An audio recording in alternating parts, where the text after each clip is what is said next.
What's up, YouTube? We're still a couple of cunts. We're back in the countryside. Are you ready for some festive fuckery?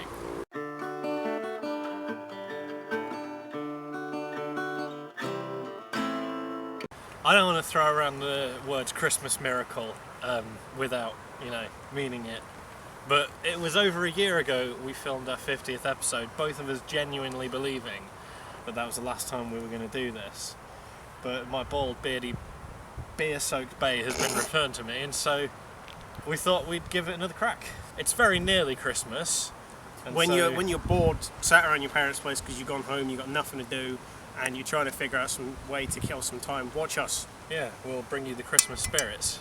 We did do a Christmas episode 4 years ago now. Yeah. It would have been. Damn.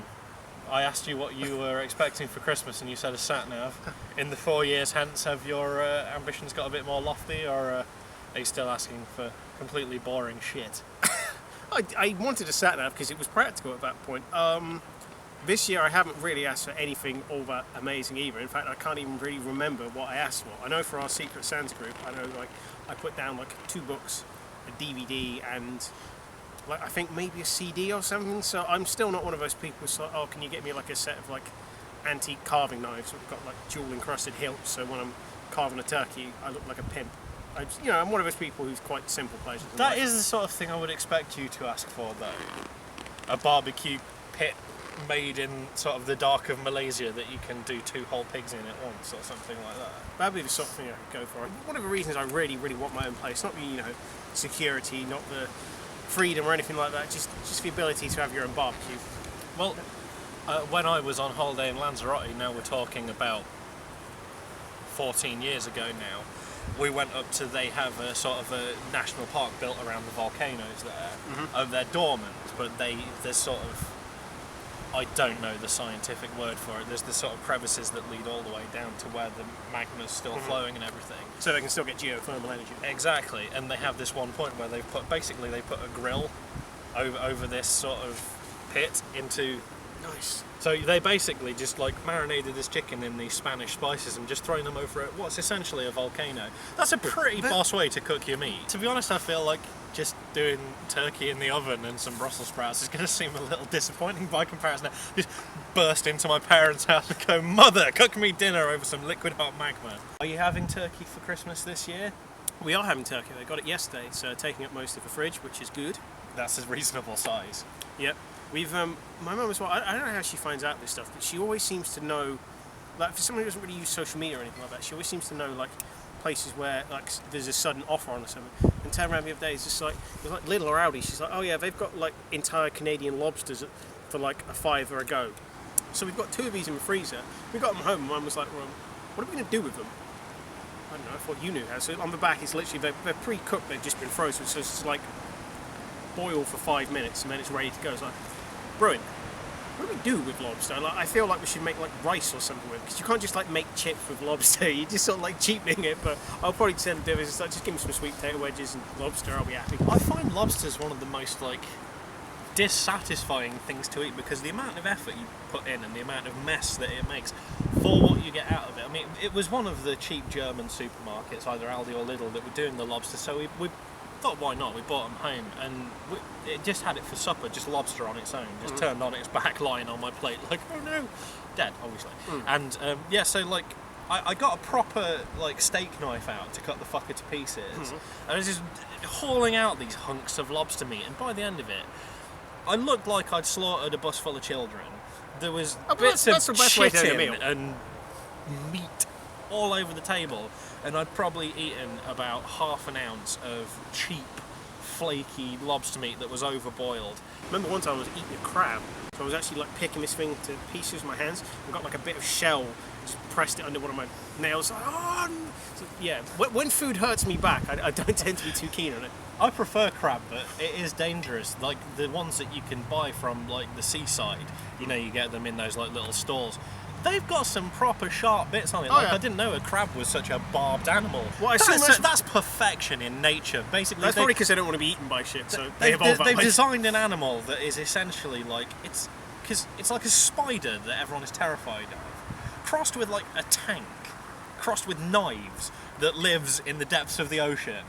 You want to talk about fucking, like, the apex of evolution. That is just amazing and also tasty. I don't see crabs being anywhere near as unsettling as spiders. I just find crabs to be slightly jovial, stupid little fucks because they can only walk, side to side. They're not really very good at much else. Like spiders can jump and shit. They're quick. They're nifty. They're agile. They'll go around various different directions really, really quickly. But crabs are just sort of like, oh, hang on, I'll get to you in a second. Hang on. I suppose it is slightly harder to be scared of what's essentially MC Hammer in a car chassis. But That's a good description. MC car chassis. You know for a fact that's a chavvy rapper somewhere. probably, yeah. Sadly, we're not having. I don't actually know what we're having for Christmas dinner this year. Last year, my parents live in like a really tiny village, and one of the farmers, my dad had done him a favour, so he gave him a nice cut of lamb, fresh. I do love It had lamb. been killed like a day before, and so we're enjoying this lovely fresh lamb for Christmas dinner. Super nice. But I eat lamb like every week. this is great. I texted my mum the other day about food at Christmas, not to ask what we're having for dinner. Have you managed to pick up any cheese footballs? Because I've not seen any in the supermarkets. Cheese footballs. Don't tell me you don't know what cheese footballs are. I eat cheese, but I've never had it in a cheese ball. It's essentially like half soft cheese and half salt, and Right. they've basically put it in like little wafer shell. It exists for literally 4 weeks of the year. You'll see it end of November time, sometimes a little earlier, up until about a week before Christmas, in which case they're sold out everywhere. And then for the rest of the year, they just disappear into the little salty, cheesy dimension wherever they're kept. That sounds like a really bad euphemism for something. Stick it in a salty, cheesy dimension. I'd quite like to visit. Christmas is a weird time of year, though. Because it's so universal, and there's certain things that only happen at this time of year. It doesn't matter what your background is, what your family's like, where you come from. There's certain things that crop up just around this time. For the rest of the year, no one would get excited if they saw a Coca-Cola advert. And people are queuing up for hours to see a Coca-Cola truck drive through their town. The only thing for me is like when you hear Noddy Holder scream, it's Christmas. That's when I know it's getting close. That's about the one thing I'll pay attention to. You hear him scream, it's Christmas, and you go, no, it's not. It's the middle of November, you fuck. To be fair, I was quite lucky this year. I didn't actually hear any Christmas music until December. I did quite a good job, but then I do avoid a lot of radio, TV and stuff. 80% of the Christmas music I've heard this year has been through my own doing. I've listened to a bit on Spotify, but the majority of it I've actually managed to avoid. I think for me, there are a few hallmarks of the festive season. The one thing that really cements it for me, and it's a tradition I've had for probably over 10 years now, is watching the Father Ted Christmas special. Oh, yeah. Because, it's one of those things where I can feel Christmassy, and actually this year the Christmas excitement has come up on me a lot earlier than it has the past few years, which is nice. But once I see Dougal in front of that tree telling Ted that it's not working, I really know it's Christmas. The one thing about this Christmas that you must be quite happy about is that you can walk. Yeah, I get to walk. I rather stupidly put an extra corner in my leg last year. I love how funny you find it. It's all your fault. Yeah, is the it's thing. all I my can fault. laugh. Not a lot of people believe this, but I fucked up a skydive, and now I have a metal plate and 10 screws in my leg. So last Christmas was me sat around feeling the rather interesting sensation of having bone grow the metal. This year I'm enjoying being able to walk, being able to drink, and just not being a cripple. Yeah, but you did jump out of a plane. To be fair, I didn't jump out, I fell out. Well, that makes it. But voluntarily fell out of a plane. Yeah. You go on and read our local news like every week or so. It's like local man fucks pig. Pig turns out to be related to him.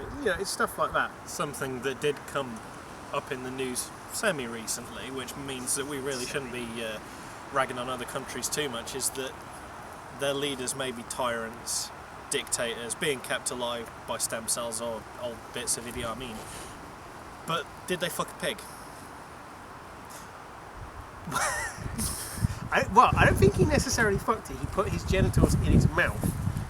Is what I hear. Okay, yeah, so but you know what I'm saying. Face fucked you, it. Yeah, there's You really are offering semantics in the fact that our Prime Minister's penis was inside a dead pig. The orifice and the manner of insertion is kind of irrelevant. I was going to say, yeah, I'm aware there's a technicality there. I'm just putting that out to begin with. I'm not aware that he fucked a live pig. I'm just aware that there was a pig's head and he stuck his junk in it. Or allegedly. So. The world isn't actually Black Mirror. It's just very, very close. Yeah, that was uncomfortable. When it was just like, can you imagine being like Charlie Brooker and being like, shit. Just gets like a call from MI5. So, what do you know? Look, seriously, guys. That was just a fucking lucky guess. Charlie Brooker is one of those people I aspire to be. He's just one of those permanently angry bastards who's never satisfied and is always getting on with the government stuff. He is so cynical, it's unbelievable. Like, he makes you look like the most sugary, positive person in the world. I fucking love him. Having said that, you did recently say that your hero was a man who got so angry he shouted himself to death, so... one of the old Roman emperors, he had a delegation in, I think from Gaul or somewhere in Europe. They really pissed him off. He got so angry, he burst a blood vessel in his brain, yelling at him, had an aneurysm and died. And it's just like, that is fucking brilliant. Just to, like, set the scene here, and, like, this was, people were telling me afterwards, just like, I look fucking red in the face. This person is going to remain nameless. But there was a night at my flat down in Portsmouth where I was living. It was actually my birthday celebration night, which is one of the reasons I got so mad.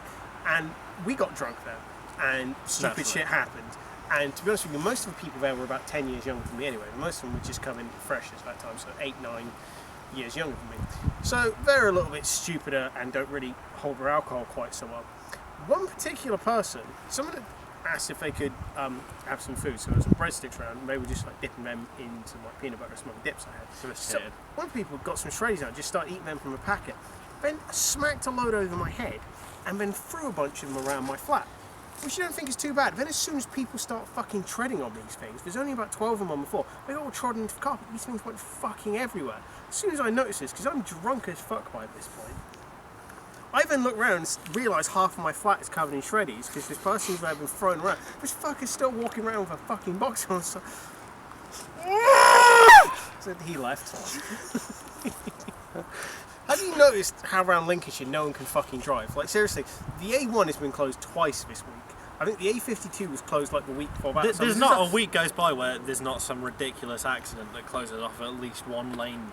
And half of that shit. It's not. Sometimes it's not even like rush hour. So it's like people crashing like 2 in the morning when there's like literally 2 or 3 cars every mile. It's like, how much of a fucking retard you need to be? It's like, it's like, I think it was Arizona in 1946 or something like that.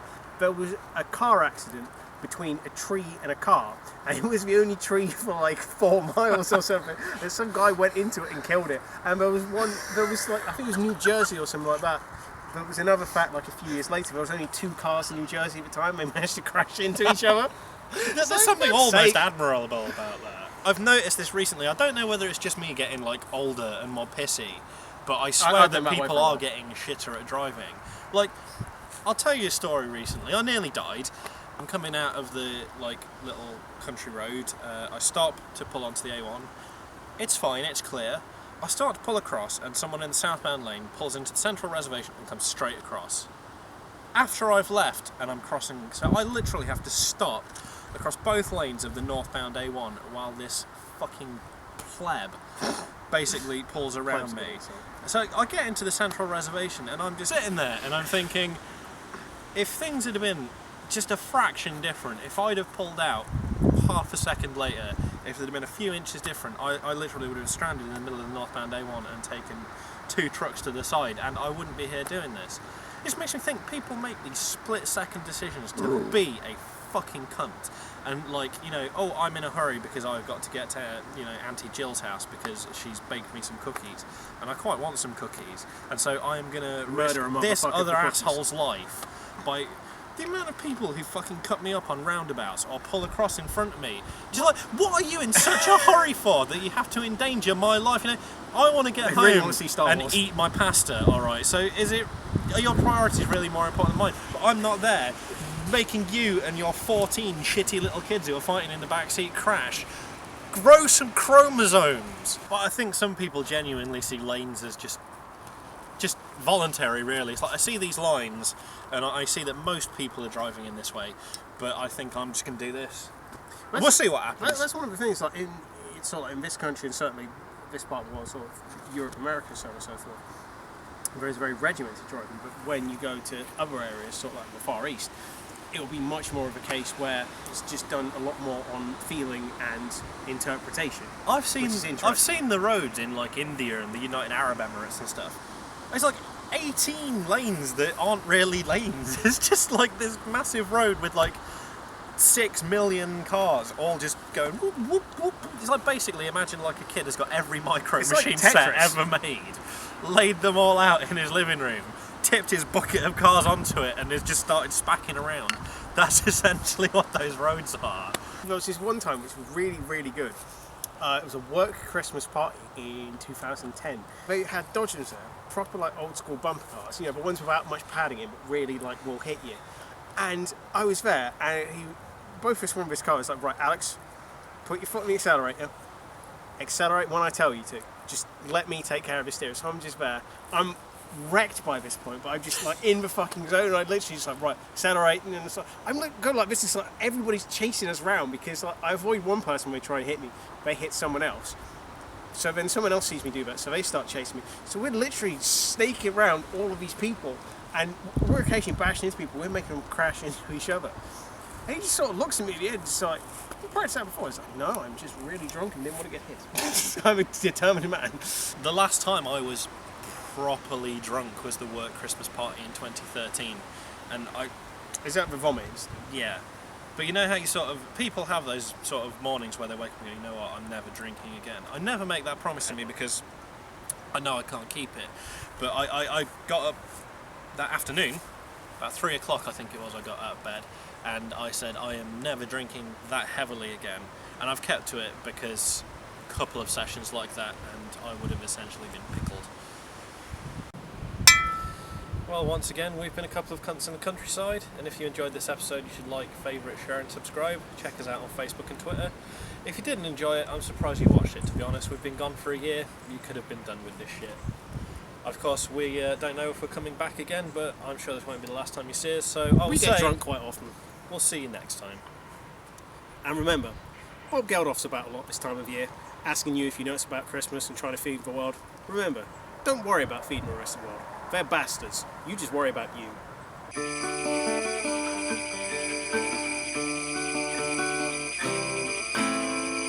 The Mariana Trench of Muppets.